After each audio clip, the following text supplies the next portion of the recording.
Bouger avec l'arthrose, c'est possible et c'est même recommandé. Que vous soyez atteint d'arthrose fémoro-tibiale ou d'arthrose fémoro-patellaire, vous pouvez pratiquer le vélo qui est un sport de décharge. Et nous allons vous montrer à travers ces vidéos comment vous servir d'un vélo et adapter correctement votre position pour pouvoir pratiquer ce sport sans vous faire mal.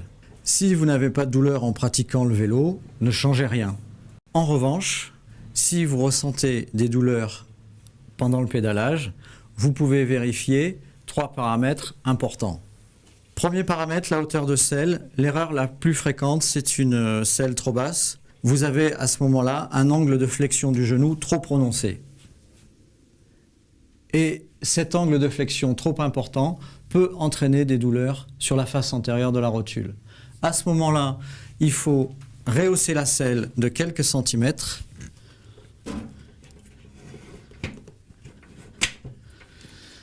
pour ensuite vérifier en pédalant que le genou a un angle moins prononcé et que vous pouvez développer correctement le cycle de pédalage. A contrario, si vous montez la selle trop haut, vous risquez d'avoir à ce moment-là des douleurs sur le plan postérieur. Il faut à nouveau régler la selle pour obtenir un angle de flexion normal.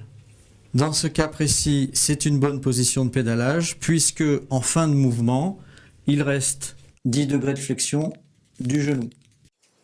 La deuxième erreur la plus fréquente, c'est le mauvais positionnement du pied sur la pédale. En général, on pédale trop sur la pointe du pied, ce qui peut entraîner des douleurs sur la rotule. Il convient alors de repositionner le pied au milieu de la pédale, ce qui va favoriser la coactivation des muscles ischio-jambiers et décharger le compartiment fémoro-rotulien.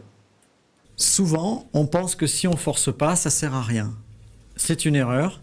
Au contraire, il faut savoir éviter de mettre des charges trop importantes parce que ça peut engendrer des douleurs musculaires et des douleurs rotuliennes et ça peut favoriser un déhanchement, voire l'envie de se mettre en danseuse.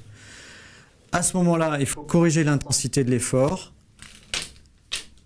Un bon réglage dans l'intensité de l'effort, c'est quand vous pouvez pédaler en maintenant une conversation sans être trop essoufflé. Tous les problèmes que nous avons vus sur le vélo d'appartement sont aussi transposables sur le vélo de route. Lorsque vous faites des sorties en extérieur, choisissez plutôt des parcours avec des pentes d'intensité modérée pour ne pas avoir d'efforts musculaires trop intenses à développer.